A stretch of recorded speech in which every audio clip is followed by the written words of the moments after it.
my much awaited Soul Spotlight Series with the one and only Trammell. What up, y'all? So, before we get into that, so this is Trammell, and we're actually at East 63rd, which is such a cool thing for me because this is the first place that I ever took Trammell, fell in love with SoulCycle. Like, this is a lot of history in the studio, actually.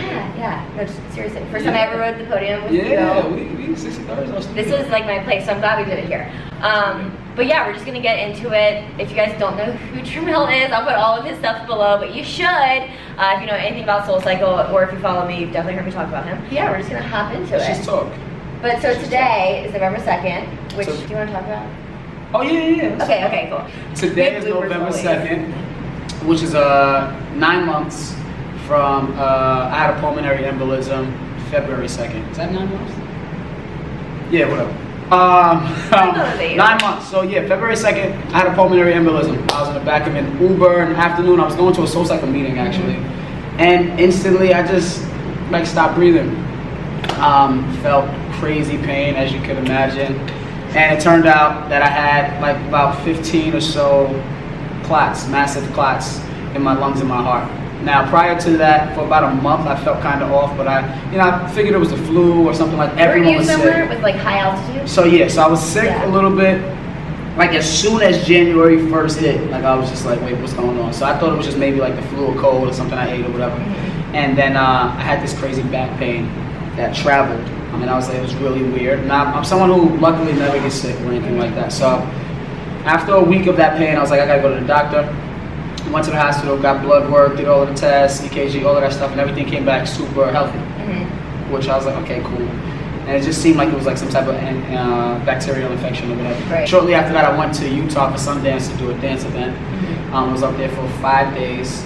And everyone warned me that the altitude would be like a thing if we're not used to it. So when I first got out there, all the shortness of breath and all of that, it seemed like it was normal because everybody I was with was experiencing the same thing. I went out there with Quabs, and he had shortness of breath, and Kiara, who's my publicist and friend, she had shortness of breath, and then her friend.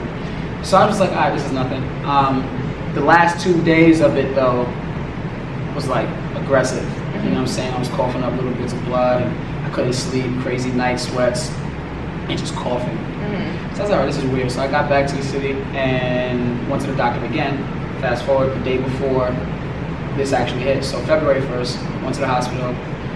EKG stuff came back a little, like my heart actually sounded a little off, but it seemed like it was just like a heart murmur or anything like that. So we just were like, all right, cool, let's get you to a doctor, but it didn't seem urgent because everything else was perfectly fine still. Next day, I woke up from a nap, calf was swollen, and then went to the Uber, got an Uber, and then it hit. I was in the back. It felt like, it was just like, all right, you're dying right now. That's exactly what was going on in my head. But then it was just like, all right, just breathe. Got back home, my girl Jess was home, and the security guard came to the door. I had them call. They called 911. Ambulance came, rushed me to the hospital. And it turned out it was a pulmonary embolism, which I actually didn't even know what that was before this happened, you know what I'm saying? But I posted it, massive clots that just invaded my heart and my lungs, and when I got there, they was just simply like, we don't even know how you're alive or if you're going to survive this, you know? So went under heart surgery, lung surgery, about 4 hours of it. It's supposed to be 8 hours, but the surgeons and the doctors were super dope. 4 hours of it, I woke up the next day, and then massive scar here, chest tubes, like the worst. I was in the worst condition at ICU. Youngest patient, but like in the worst condition. So waking up was kind of like, whoa. But luckily I remembered everything, and then the recovery process started from there. And now we are here 9 months later, and everything's going fine. I'm like on meds and stuff like that, but they just took the filter out. Did you see that? I don't know. I had a filter in. Oh wait, yeah. They placed a filter in to catch any clots that would, to prevent any clots from traveling to my heart and my lungs. And I got that taken out a couple of weeks ago. So now I'm just on meds, and it's just day by day being watched, body scans and CAT scans eventually. And this is day by day. Right. You know, you so now it's just bounce back like. Oh yeah, I don't know. They like want to study you, right? Like, 'cause you're super free. So they wanted to study me because everything shut down. I had lost like 25, 30 pounds of weight in a short period of time. I couldn't walk. I couldn't do anything. I couldn't get up to go to the shower. I was completely I can imagine how frustrated. Oh, I was frustrated, super frustrated. Yeah. But, you know, we go from using our bodies, and we take these things for granted because it just comes to us so naturally to wake up, rush out, do this. We never really take time to be like, oh, I could walk, because we never have to think about that. So then when all of that is taken away from you, it's like, oh shit, like, you know, life is crazy, you know. So the recovery process started, and it's just more, you go into survival mode, and you really learn a lot about your body during the recovery. You know, like an accomplishment was me standing up and sitting back down, and that was like a big accomplishment. So my workouts went from lifting and boxing and riding and all that to simply, all you gotta do is stand up out of your chair 5 times a day, and that's your workout for the day. And then it'll be 10 times, and then it's like walk to the door, walk to the kitchen, walk to the living room. You know, I was completely done. Like when I left the hospital, I left out in a wheelchair, and it was just rough. No, it puts a lot of things into perspective. It says also a lot about just where you are mentally. You know, these things can really take you out mentally, and that's when the recovery process is a little more difficult to jump into. But yeah, I mean, I had a supportive team. Everybody, SoulCycle, like riders, friends, family, everybody like really supported. So it was good. And then physically, your body just bounces back prior, depending on what you did prior to. You know what I'm saying? So I was pretty much always a healthy kind of dude. Always worked out. Never had any health issues. So luckily, my body recovered super quick, and then I was back to lifting in times where they were like, you're not going to be able to lift 20 pounds, and kind of disregarded that. And just went straight forward, and luckily everything bounced back, and now I'm back to teaching. And yeah, we did a Spartan race like 2 months after. I remember that. Jonas came down too. And yeah, it was dope, you know. So now 9 months, and we're back to what we got to do. And I feel like that's such an important part for everybody to know about your story, because it really is making you who you are now. It gives it like kind of lights a fire under you, right? It makes you, it reminds you that we're gonna be here and then we're not. And I think personally for me, I was in training when you were out, and so I didn't have the opportunity to ride with you until your very first class back, which was incredible, by the way. But I think you see how you affect other people's lives. You know what I mean? Like, I think sometimes, like, we take the people in our lives for granted too, and you realize that the entire SoulCycle community missed you and loved you, and like when you came back, it was just like, you know, I don't know. One of the best things in the experience for me was, as instructors, I know we both can relate to us, and every instructor that's going to watch this, our lives, from the time we wake up to the time we go to sleep, is to encourage people, inspire people to live their best lives and treat others with respect, and just, you know what I'm saying, go out and chase whatever their dreams are, accomplish any goals, disregard anything that's like, oh, you can't do it, you know, kind of rewire your mindset to look at those challenges and then go after it, you know, embracing it. So we talk about that, and we put that out there with every class, with every post, not every post, but you know what I mean, like that's what our lives are. And then you have to live that, you know, so it's like, oh, and that was a big part for me. Like, as we both know, we speak a lot about resistance just in classes, and it goes far beyond. It's resistance, because it goes far beyond just what you're doing on the bikes. Like, the bikes don't go anywhere. You know what I'm saying? But it takes you everywhere you need it to take you, mentally, emotionally, and spiritually. So you put whatever you're fighting through on the wheel, and you get to a point where your legs are like, nah, we're not doing this. But then you have to, something has to click for you to be like, nah, we are going to do this. And then you push through it. And then at the other end of it, you're like, oh, I did that. So when life hits, I mean, that applies to life. That's with every trial and tribulation, every obstacle, every road bump that you just have to get over to take it to the next level. And with each struggle, it just strengthens you. So that's what this was. And to see everybody else, when I went through my struggle, to have my back because of what we accomplished in those classes, it was very humbling. It was very like, wow, these people are really for you, you know, and everything that you've done for them. That's why they're there. Which you know. That. But what you're saying, I say that in my class all the time, the resistance in here. And if people who take my class are watching this, you know that I say this in class. I talk about you. When I was on this bike, literally bike 8, when I didn't get into SoulCycle training, and you were talking about how it's only resistance. It's like, that's all it is. And it's gonna end. And it's gonna end. You know what I'm saying? So how you look at it. It's like up to you to like, it's up to you to look at it and be like, oh, all right. Like, this is the this challenge is for me.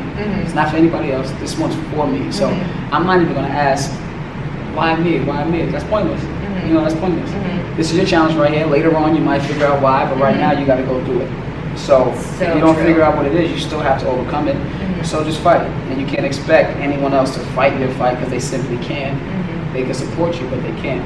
So you just look at the challenge. Easier said than done, but that's your life. And we all are guaranteed to go through shit. So whenever that happens, it's unpredictable. You just got to be ready for it. And it's what you do every day that helps prepare for that. You know, so that's real. That's real shit. It is. That is it. That is real. Okay, so that was heavy, but it was good, and I wanted to cover that. So now we're gonna talk more about Trammell's SoulCycle journey, just everything. So we're gonna how did you find SoulCycle? Yours is a little different, which I love. So I teach kids dance, and I've been doing that in the Upper East Side for almost 9 years now. Wow. Right. So I was at this company for 4 years prior to finding Soul. And Julie Rice, one of the founders of Soul, happened to be at a party where one of my closest friends and supporters, Linda Florin, her son and her daughter danced with me, but at the time, like her son Wyatt, who was like, that's my boy right there, super talented. I surprised him. Linda had me come and surprise him at a birthday party. And Julie Rice happened to be there. I knew about SoulCycle before. I wasn't really pressed to jump. It wasn't my thing. Like, I didn't take a class. A lot of the parents of the kids that I taught at the time, and to this day, they wrote classes. You know what I'm saying? So, I mean, I was like, I'm not coming in. I'm not doing it. You know, I lift, I box, I do all those things. I wasn't about to jump on a stationary bike. To what? To do nothing. Some tap backs. I was like, nah, that's not me. So, so when Julie Rice first, she just went straight to it. She was like, hey, how you doing? I'm Julie Rice, founder of SoulCycle. Do you want to become an instructor? Like straight to it. There was nothing in between, no beating around the bush. So I was kind of like, you know, you know what I'm saying? Kind of like, I don't really know, but let's exchange contact. But then I wasn't so pressed for it. So we exchanged, went back and forth a little bit with emails, but then kind of fell off because we were both very busy. It was the end of the year. So it's like I had dance shows, and she's just busy, period, because it's Julie Rice, you know. So I didn't take my first class until we reconnected like in January of 2014. And she was like, look, hey, what's up? Are you still interested? How about you just take a class? I'm going to plug you in with Marvin. Marvin's her right hand, and we love Marvin. And Marvin was also a dancer, still is a dancer. But like he taught dance prior to, and I traveled the world doing dance cardio stuff. So she was like, I think you two are going to gel well together. So I was like, all right, cool. So I finally went and took a class, and I was just like, oh, I'm going to kill this shit. Like, it's going to be like, and I died on that bike. Like, second song, it was a wrap. But something happened, something clicked. And at the time, I couldn't really put words to it, but long story short, it was something I needed that I didn't even know I needed. So that clicked for me, and at the end of the class, I was like, wow, this was an experience. You know, I don't really know how or what he did, but the energy, something about it was very telling. So I was like, I think I could do this. Reconnected with her, said I love it. She was like, fine, I'm putting you in a 4-week training, and then you're going to be on a schedule in a month. So I was like, all right, in and out. Like, you know what I'm saying? I don't really like. At the time, I was like, I'm not about to be here for 12 weeks. I think training was 12 weeks at the time. 10 12 weeks. You were probably one of the first people that they did that with, I would assume. Yeah, I think we were the first group. So there were 4 of us. I think we were the first group that was like a fast track group. And it was a test. They were like, we're testing this out. Seeing if we could train people for 4 weeks and then put them on a schedule. So we did that. This is 2014? 2014. Okay. And our training process wasn't as intense. You know, we trained for like 3 days out the week. Did community rides, rocked out, and then she was like, we're gonna put you on the schedule. And fast forward to now, you know, it's here, what, 4.5 years now? 4.5 years? Yeah, 4.5 years. Oh my God, and you became senior instructor, I forgot to say that. You are a senior instructor last year, you got it. 3 years. 3 years, yeah. You have to be 3 years or something like that. All right, so this is like more like lighter stuff. So what's one of your favorite parts of class? The hills. The hills. The hills are always going to be my favorite part of the class. I love that 8 count. It was so good today. The hills for the reasons that we spoke about earlier. But it's also, people kind of have this perception of SoulCycle that we just come in here and we just do all these moves on the bike and we don't really understand the body. So, I mean, I understand why sometimes they think that, but just like in life, we got to slow down sometimes, right? We're always at a fast pace trying to climb that ladder. Part of the class is definitely the hills. Because it forces you to slow down, and it just I think the hills are the best part of the class because it continues to encourage you to just raise the bar. Right when you think you can't turn it up anymore, you just add a little bit, and sometimes that smallest difference could be life-changing and game-changing for you in that moment. And then you go out and apply it. I think you said something like that today. It was like, just see. Like, I don't remember what you said, but you were like, just see what it feels like. And then you probably realize you can handle more. Yeah, you never know. Yeah. You know what I'm saying? And everyone says this everywhere. Like, you just never know how strong you are until you have to be strong, right? So a lot of times we underestimate ourselves and we just get complacent and content with just the consistency of us not going for it, right? So we get so accustomed to just being like, I'm gonna do this, I'm gonna do this, I'm gonna do just enough, that we sometimes are afraid to take that extra step. So the hills force us to be like, all right, let me try it. And then even if you don't do it in that one class because you're a little afraid, you're gonna come back and you just might be curious and you just might have that turn that's like, oh. And then it's like, all right, now push.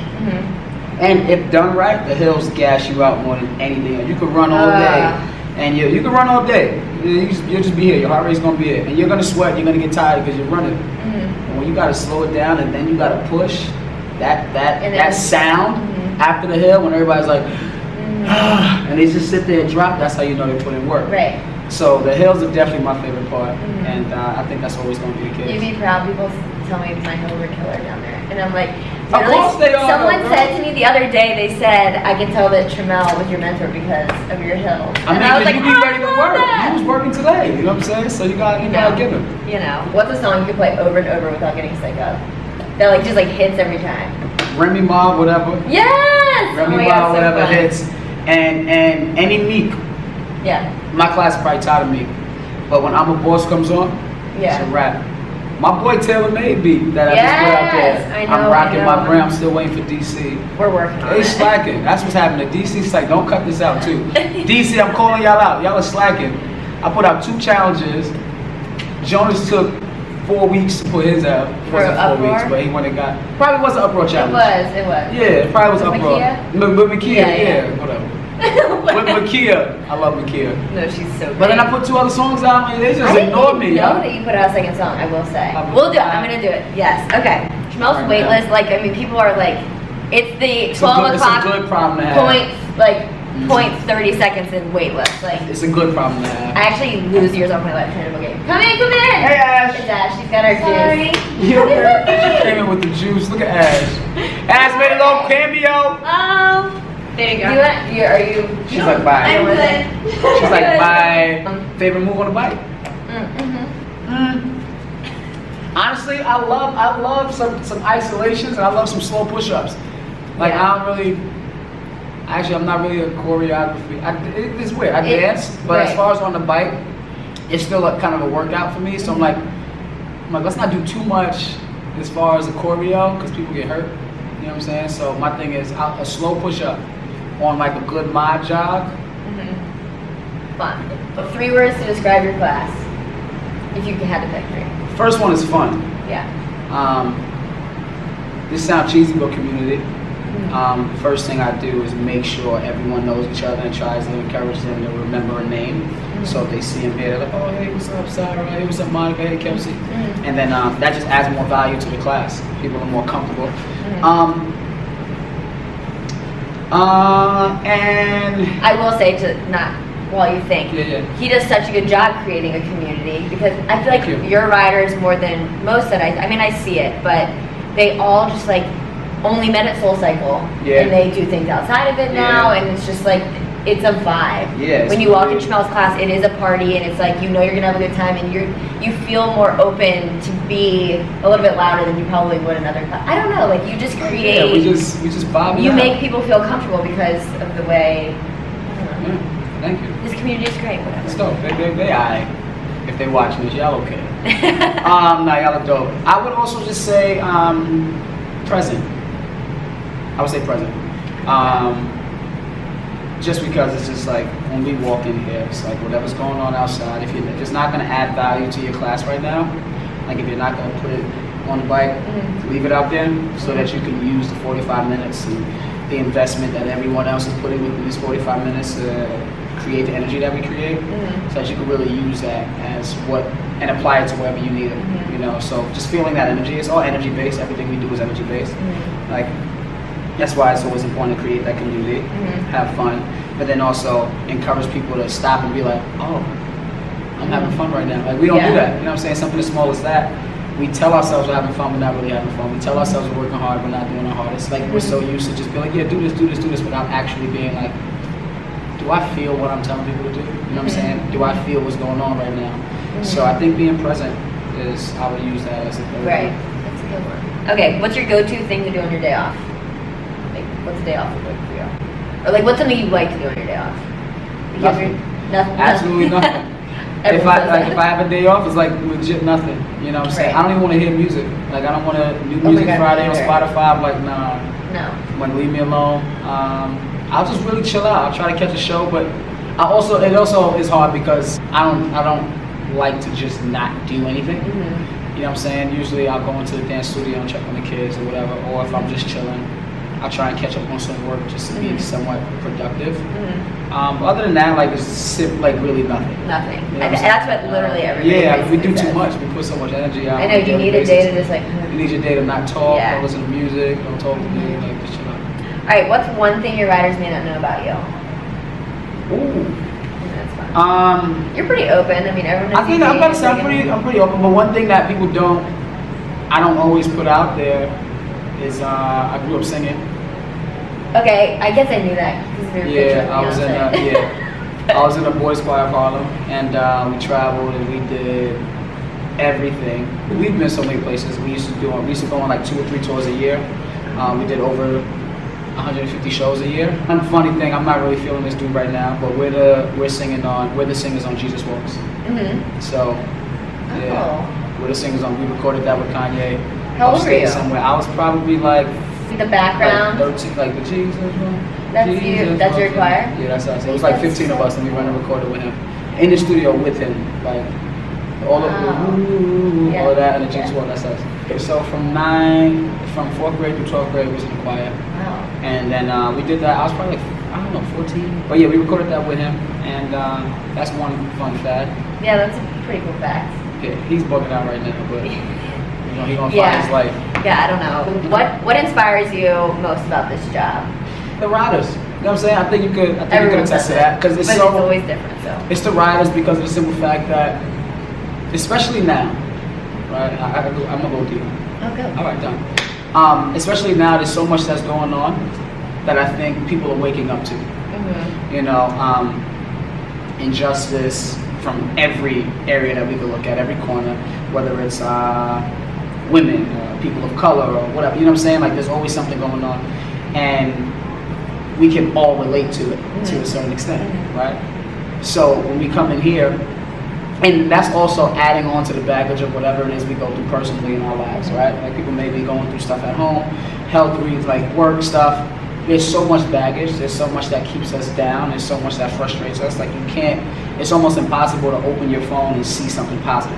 You know what I'm saying? Like, as far as the news, and there's always gonna be something that can easily trigger something else, right? So we come in here with all these different triggers, we come in here with all of this baggage, and sadness and frustration, anger, and for 45 minutes, as the instructor, you have the ability, and we're lucky enough to be able to kind of restructure whatever needs to be restructured for the time being, mentally and emotionally. You create a space and watch people open up and be vulnerable, right? And we're able to watch their breakthroughs. Like, you can sit there and teach and look at the room and watch somebody on bike 7 going through a breakthrough. And you don't even know what that breakthrough is, but because you're understanding that we all go through our stories and we all have our situations that can cripple us in a lot of ways, to be able to get 60 plus people in a room at one time and be vulnerable, and to watch that is super inspiring, because it does take strength to open up. It takes a lot of like mental awareness and a level of vulnerability for you to just be like, I'm gonna just let go, and I'm gonna share this energy without using my words with bike 8 and then bike 54 and then bike over there 17. You know, so watch that happen is really inspiring, because it also shows that we as people are super capable of doing that outside of this room. And if everybody in here made it a priority to spread that kind of love and that kind of encouragement and inspiration, and happiness and that sense of like togetherness everywhere else they went, then that'll be us doing our job individually as people to change the shit that needs to be changed. So that I think that's one of the most inspiring things and things that I feel lucky as an instructor to be able to be a part of, and then to be the reason for it. Right, we're learning so much about ourselves today. You know, and I've learned a lot about myself from teaching these classes and having people come to me and be like, "Oh, you helped me get through this, and you had no idea." You know what I'm saying? Like, so now it's somewhat like you're being trained to be like a psychologist or like a therapist or anyway, because you then pick up on cues or you pick up on little accents in individuals where it's like, I don't know what that is, but something just happened with you just now, and I'm going to try my best to make you feel comfortable enough to talk to me about it without me coming in and be like, hey, what's going on? Or sometimes realize something's going on and just go over there and be like, yo, you okay? Whereas prior to this, I probably wouldn't have noticed that before this job. You know what I'm saying? We're always so stuck in our own bodies, in our own space, that we don't open up to just look at someone in their eyes and be like, oh, what's going on? And that right there, they just break. You know what I'm saying? Or they're like, wait, how did you know? Or they just come up to you because they've been riding with you 3 times a week and you're like, I think that answers the question. No, it does. I mean, there's always a different justification for everything. That's what it is for me. What's one misconception you think people have about SoulCycle? I think we've all pretty much had this misconception that it's just all about balloons and butterflies. Like we see yellow, we see happiness, and we see this. They don't think there's a sense of like rawness to it. They don't think there's a sense of like, I know we work. You know what I'm saying? So you get a lot of people who come in here who do triathlons and bodybuilders and football players or swimmers, all this stuff, and they sometimes look down on soul because they're like, whatever, they're not doing nothing. And then they get in here and they realize like, another thing is people swear we don't play hip hop. So that was a big thing for me when I first started, because not too many people were playing hip hop when I started. Different. It was probably like Tay, String, Anthony McClain, Angela. They were probably the only ones that were playing like hip hop when I started. And Marvin played hip hop too, but he's very versatile as far as like, different sounds and stuff like that. So those were like the 4 instructors that played hip hop when I came, and then I was on the Upper East Side. And I was the only one in the Upper East Side who played hip hop. So at first it was kind of like, so all my friends who I grew up with, like in the hood and like all that stuff, they're like, what you playing over there? And I'm like, nah, we play stuff, like, we play hip hop. So people come in and they hear your playlist and they're like, hey, y'all play that? Like, what you think this is? So those 2, I think, are like the biggest misconceptions as far as what I see.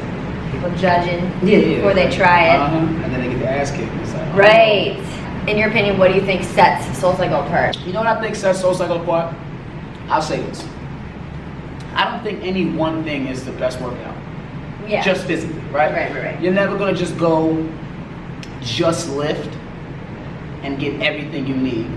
You're not gonna ever just go to a spin class and just do that and get everything you need. You're never gonna just go to a yoga class and just do yoga your whole life and get the strength training you need. You know what I'm saying? So it's a combination of things. So I wouldn't even say it's the workout. Yes, I think where we specialize in is making the workout fun. But it goes back to, once you learn how to ride the bike, you can do that in your sleep. You go to anybody's class, you'll kill it, right? Putting most days. Most days. I mean, don't get me wrong, we still got our bodies, but sometimes your legs are like, yo. I'm like, sometimes I'm like, you know what I'm saying? You're looking at your legs like, wait, what's up, what's up? But I think we specialize in the area of creating a space and an outlet where people are comfortable being vulnerable.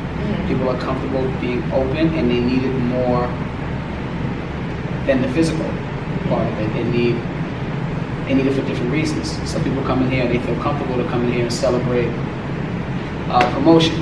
They feel comfortable to come in here and cry about whatever it is that's going on in their relationships or with work or health stuff. You know what I'm saying? They work through a lot of stuff and they know that this is an outlet for them to do it. So I think that's where we specialize, and it can't be duplicated because you'll go to another class outside of Soul and possibly get a better workout for what you're looking for, right? But as you see, we have people of all ages, all races. You know what I'm saying? So it's like that right there shows like it doesn't matter if you're fitness levels, none of that matters. You know what I'm saying? Like if you I think people feel safe here. Like you said, they're comfortable being open. They're like, I know I can sit in the back in the dark and like The instructor's not going to yell at me to like, they're not going to come touch my wheel. Some of y'all gotta chill out. Some of y'all do be yelling. Yeah, but you know what I mean? Like, a lot of workout classes, it's like, go harder. And it's like, it's like, calm down. It's more like, I mean, I think that's what's cool about SoulCycle too, is that it's very individualized. I mean, yes, you want somebody to push to like their max, but it's also like some days like they might not be feeling it, so it's just like they can choose to not put that extra turn on. I mean, you know what I mean? Or sometimes they really might not be capable of doing a song that fast, or doing that many push-ups, or turning it up as much, and that's fine. You know what I'm saying? So like you said, it's safe. That level of safety is something that people are like, and that's what separates us from other places. You know, and a lot of it is not what's being done, a lot of it is who's doing it. I think that the training program and the brand itself does a great job at training us to do that. You know what I'm saying? So that's what's up. That's great. Yeah, it's dope. We live. I'm biased, but you know, whatever. Sure, that too. What is the best advice you would give to a new rider? So maybe somebody who is either nervous or frustrated, who will come in thinking like they have to be a certain way. Like, what's your best advice to somebody who comes in and is just so overwhelmed? To breathe, relax, and trust, and also just strip yourselves away of all of the expectations. Like, there's no expectations. No instructor came in their first class and killed it. No one ever came to their first SoulCycle class or second SoulCycle class and did everything correctly. Crank that resistance up, hit every beat. Like, no, honestly, that should never be the expectation.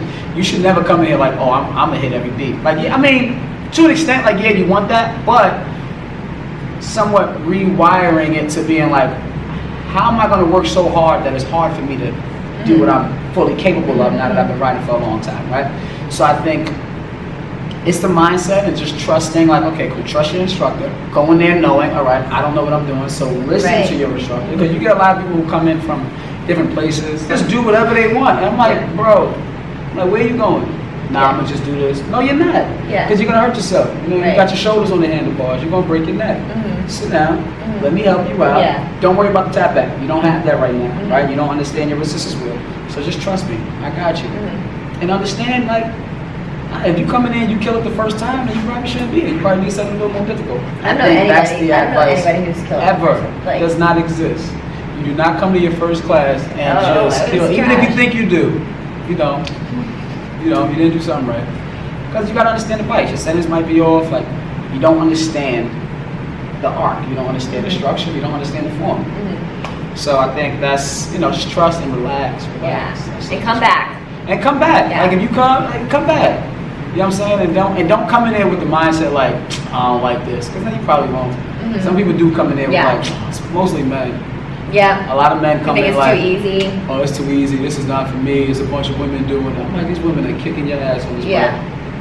You know what I'm saying? So it's just like, it's just a little insecurity there, but I know. Yeah. Or the ones that sit there and they don't kill it, which no one does, and they walk out like, oh, that was easy. It wasn't that hard. I'm like, and then, well, I usually say that you didn't do it. I tell them straight. I'm like, I looked at you. You didn't do anything correct. So let me I got you. How do you stay motivated in this job? Or like, how do you continue to motivate even when you're not feeling it? Because I mean, we all have our days. Oh yeah, ways where you like take your like it's. How do you consistently? I mean, you've been doing this for 4.5 years. How do you consistently stay motivated in it? I think it goes back to trying your best. What helps actually is the community. So you get to a point where you create such a community that I'll come into class and I'll be like, yo, I almost called down on y'all. I'm not trying to teach y'all right now, but we're gonna turn up anyway. That right there hypes them up even more. I would come in class, I'm like, oh, I'm tired. And usually what I would do is, before I got like sick and all of that, if I was tired, I made the class even harder for me. So I'm like, I gotta wake up. So then the class is a little more difficult. So that now it's like I have something to look forward to as far as for my workout, because I need this, and y'all gonna come with me, right? We're gonna work it out. So I think being able to just be like, yo, guys, I don't know what I'm playing today. I woke up, almost missed it. Like that sense of community, they give you exactly what you need. So then something just hits, and you're just like, oh, all right. But even before you get to that point, it's just remembering that, again, this is a job. So you do have to get to that point where you're like, yeah, it's not all love. And so, no, you got a job. You know what I'm saying? So you have to show up. And people are going to show up to your class who didn't want to show up, and they showed up. So this is your job. You gotta show up, regardless. I think people see SoulCycle instructors in a certain way. They see us always being like super inspiring, like just super up here, where they're always like, how you consistently do it, and you know, however many times a week. And then it's just like, you know what, sometimes we don't feel like that, but we have to show up. Yes, yeah, we have to. I think every instructor that takes a job loves the job. It is the riders, and it is us, and simply being like, I gotta do it regardless. It's 45 minutes. Yeah, and I think that a lot of people, when they ask me that question, they don't realize that what the riders do for us. Oh yeah. Because like that's literally what everyone has said. They're like, it's the riders. They keep me motivated. Like when I'm having a shitty day, I go in there and I see, you know, people killing it or whatever, and it's like, you flip a switch when you come in this room. And I hate that it's like so cliche and it's also always the answer, but it's just so real. It's the people. Like we could not do this job. Like imagine, and this is for everybody watching. Yeah. Imagine on your worst day, when you're at your office or you're at work, you're doing whatever, and you don't want to talk to anybody. You have the ability to not talk to anybody. Right. Right? Yeah. You don't. That's the hardest part of the job. Like the workout stuff, cool, whatever. We Playlist do that, yeah. Playlist in. I mean, I'm not going to downplay playlisting because that's a serious thing. It's a serious situation. But once you get to a point where you have so much music and new music comes out, you're excited. You're like, oh, I can't wait to play this. I can't wait to do this. But you can't show up to your class and hide. Yeah. You know what I'm saying? You can't show up to your class and be mean. You can't show up to your class and like dictate. Like you can't do that. You know what I'm saying? So that is the hardest part of the job. So like you said, and like every instructor says, the riders give us exactly what we need to get over those, to get past those 45 minutes or 60 minutes, challenges or whatever we do. And then you just feel like that sense of accomplishment when you're done. You're like, oh, okay, like I did that, it went by. So the more you do that, the more you're used to like, I gotta show up. You know what I'm saying? So something just clicks and you just go do it. And it usually helps me. I mean, I compare SoulCycle to the basketball court for me. That's what it used to be for me. Definitely, like I like my sanctuary. It was the place that I could go where I could turn off, and like we said, like you forget about everything going on outside, and like you just do your thing. And I feel like being an instructor, and that's how I know I'm like in the correct career, because it's like I come in and I can, you know, whatever like shit's going on in my life, and you just go in and it like fixes it helps you out. Yeah. It's hard. It's hard. Yeah. There's been a few times like with everything going on in the world and stuff like that, where I've come in and I was like angry. And you just don't want to deal with it, and like you know. But and it's hard to be hype and like you know what I'm saying? And then we have our days where we're not. Like we have our days where riders come out and it's just like something was off about it. Something was, you know what I'm saying? But you've done so much already that they give you that benefit of the doubt and they trust in it. Like, you know what? He's human. Let me go back. She's human. Yeah. I got her. You know what I'm saying? And that relationship between you and the riders in your community. Right, and I think it's good for riders to understand, like you said, that we are humans, that we do go through stuff, and that they gotta be forgiving of us too sometimes. Yeah, sometimes they're not. Sometimes they, you know, riders can be harsh. I'm going back and riders can be harsh. I'm like, yo, cool, damn. Like, really? They be hurting our hearts and stuff. You're like, wait. I get way too it is what it is. It comes with the job. It does. You teach in New York City. You've taught in New York City the whole time. I wasn't sure how I wanted to word this question, so I'm just going to kind of like spew it out and see what happens. SoulCycle was founded here, started here. Do you take like a certain sense of pride teaching in New York? Do you feel like there's a difference in the ridership, like the energy here? Like I'm just curious because like I teach in DC and I'm very proud of that, and I think that we are similar to New York in a sense. DC kills actually. DC does, I mean, I think our riders are strong and like, you know, shout out DC, but like I just want, like, I don't know, just talk about the New York SoulCycle, whatever. I think I don't know how to. Well, that question is dope because that's why I started the challenge in Redwood City. Right. Because we're such a different market. Now New York, this is where it started, and New York. Even outside of SoulCycle, New York is New York. You know what I'm saying? So everyone comes to New York and it's like, wow, like there's fitness, everything's here in New York, right? I mean, I take pride in New York, period. Like even outside of Soul, not like, I teach Soul in New York, but I think because we've been here for so long, there's certain things that are established that's beneficial and sometimes can be detrimental in ways, you know what I'm saying? But there's so much history and so much that's established with SoulCycle because this is where it was birthed and this is where it is, and all of the like top instructors even before I came along, like they're here in New York. You know what I'm saying? So people have such high expectations where it keeps you on your toes. Yeah. Right? And then when we, as New York instructors, travel to other markets, people are so excited because they're like, we want that New York feel. Yeah. Which is dope. But sometimes it's like, oh, all right, now, you know what I'm saying? Because it's so much, it's pressure sometimes. But like, compared to different markets, I think the beautiful thing about like DC is that you guys are from scratch establishing what New York has, but you're doing it with your new vibe. You gotta think about it. Like, SoulCycle started what, 13 years ago, something like that? Years ago. 2006. Whatever that is, I don't know what it is. Like 13 years. We know math is not our strong suit. Math is not out there. I think that's 12 years. Long time. So we're like, whatever. Very different vibe. People weren't on the fitness to then 4 years ago. like we are now. You know what I'm saying? So like 2006 compared to when you opened up 4 years ago, like the scene is different fitness wise. You know, so you guys are creating something and establishing a format and a structure and a base off of what fitness is now. And then that's going to continue to evolve. So that's the dope thing about teaching in different markets and starting it there. But yeah, New York, I mean, I'm gonna just always have an S on my chest because New York, period. Yeah. You know what I'm saying? So, but not necessarily because of SoulCycle. Right.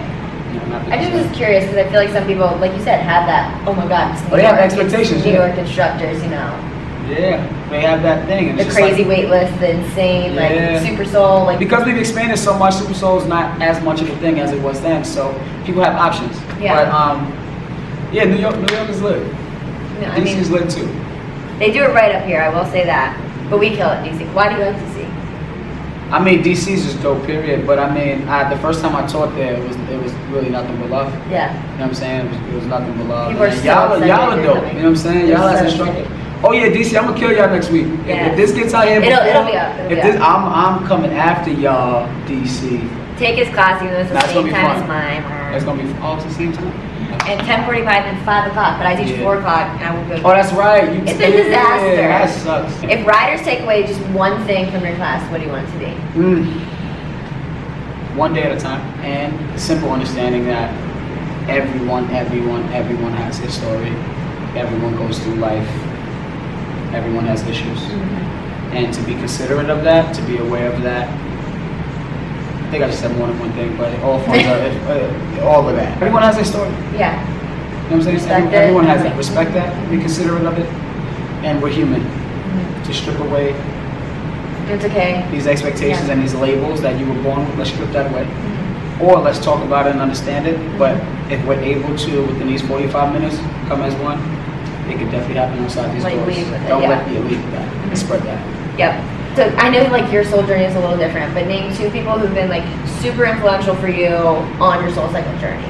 So they can be within the SoulCycle world, and then explain why. So Jonas, how about you?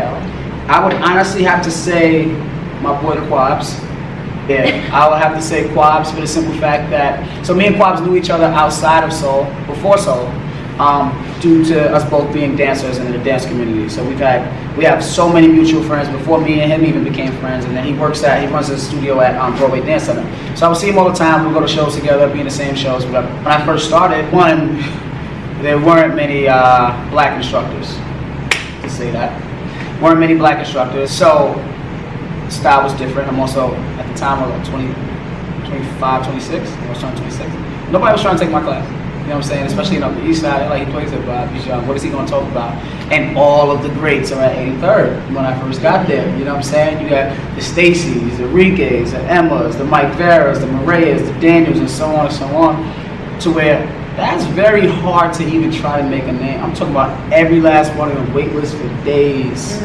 You know, so. Now that's him. Just saying it is. But so going to 83rd Street was a struggle. Right. You know, and people would call and they'd be like, all right, I can't get into Stacey's class. Like I would teach 12:30 in Studio B, she'll teach 1 p.m. Studio A. Nobody was coming to my class. Like they're like, I got Stacey. If I don't have Stacey, I'm definitely not gonna take the complete opposite. You know what I'm saying? They're like, who? So they would call in like, who should I take? And Quabs would be like, Trammell. They'd be like, who's Trammell? And they look at my profile and be like, nope. You know what I'm saying? They look at my music like, no, that's not my thing. He would literally like, I'll put you in it for free. Just try it. I guarantee you you'll love it. You know what I'm saying? And he would post about it and get all of his friends in there, because he works at 83rd, and he would get all his friends and our friends from the dance to like, yo, come for free. And at that time, like, it was like, bring 10 people for free, whatever. There's bikes, we're gonna get butts on bikes. Right. So he was very, very, very big part of my process and like me getting to where I am right now.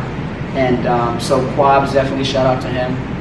And he's still riding. He rode the podium today. You guys put him all the time. He rode 3 times actually today. Right? Yeah, he's bugging now. Yeah. But second person, I mean, it has to go. I would have to say Julie Rice. I have to. You know what I'm saying? I have to, because even to this day, I just saw her when Angela was out here, and Julie Rice is Julie Rice and Elizabeth Cutler. They the founders found me. Julie Rice found me, and she has so much trust in me. She was like, I'm gonna put you on the schedule, and you're just gonna do what you gotta do. I already know you're gonna kill it. Oh, she is. I mean, she's the best. She has so much trust in me. She was just like, you're gonna do it. Done. Figure it out. Yeah. And I trust you. I was like, all right, cool. She also, one thing people don't know is that her and Elizabeth Cutler were a big part in helping me get my dance studio. Oh, I didn't know that. Yeah, so as me being young, going to Upper East Side, trying to rent out a storefront, they're like, definitely not.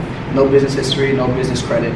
So I was able to negotiate rent and get all the paperwork done and all that, but they're still like, we don't know who you are.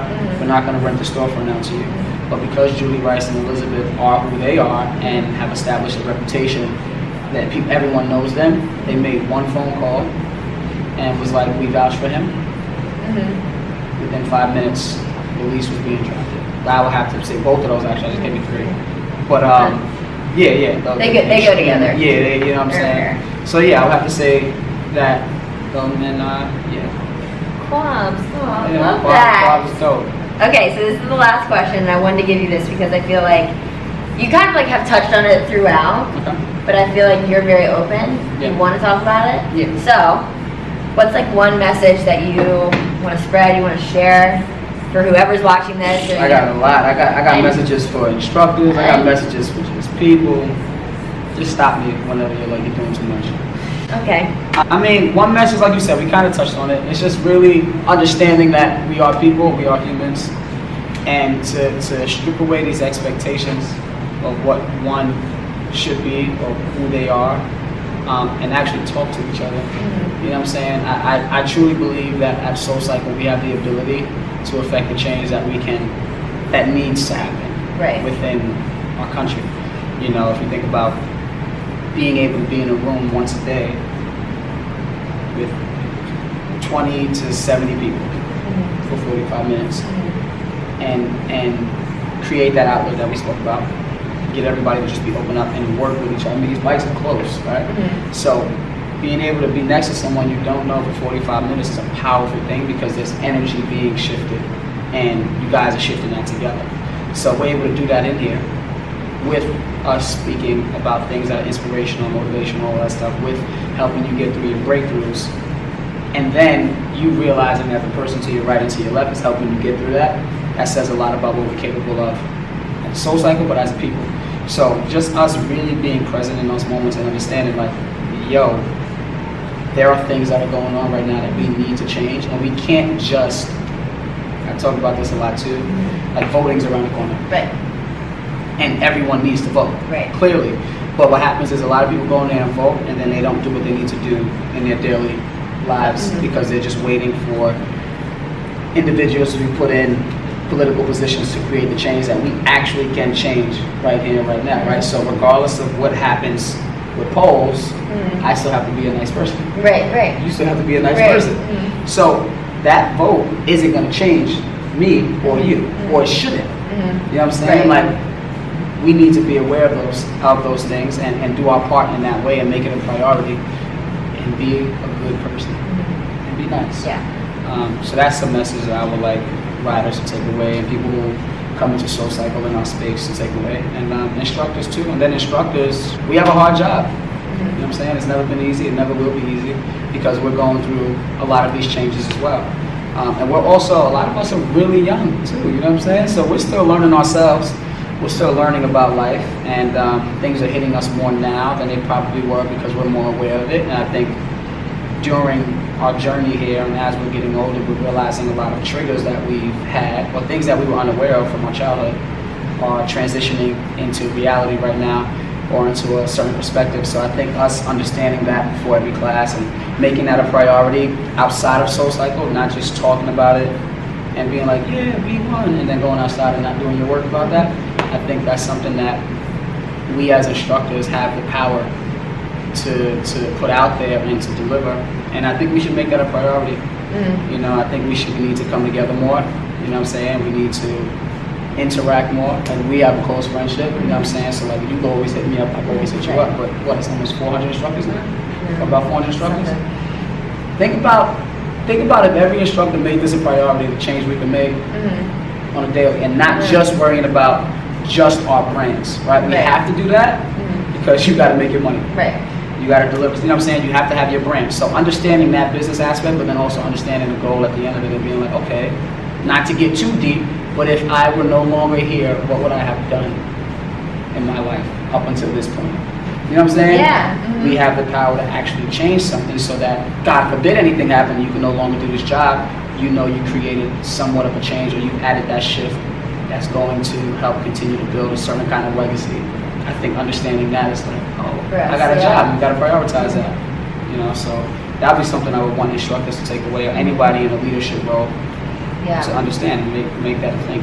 Is that it? Just want deep. Is that it? I think so. I don't know. You got more questions? I feel like I keep hearing music. Man, it was on. But yeah, okay. Do you have anything else you want to add? I don't think I have anything else. I don't know. I think I'm You're good. good. Questions? I mean, we just like hit a lot. Yeah, we did. But thank you to Trammell for doing this, Thank for you sitting for down. Literally started it all for me. I mean, I know that you affect people's lives literally every day, not just in SoulCycle, but the kids that you teach. Like an incredible human, and I'm not just saying that because you're sitting next to me, I would say it if you weren't here. But if you come to New York and you somehow can book a bike at 12 o'clock on Mondays, like book a bike, get in his class. I tell people that all the time. I'm like, good luck, but like try it. I'll link all of his stuff below. And if you have like kids in New York, sign them up. Sign them up. Yeah, Eastside Dance Company. Yeah. It's my dance studio. We just did a haunted house. Scared the shit out of every kid that came in. About 98% of them were shook. So mission accomplished. But it's fun. And you teach. Yeah. You teach Move with Mel. Move with Mel. Also. If you're ever in the city, at Studio B, every Saturday at 3 o'clock. Super fun. Like we just turn up. We got a DJ Show Crime. That's he plays adult it. dancing. Adult dancing. Yeah. Sometimes people bring like little kids or whatever. But it's adults.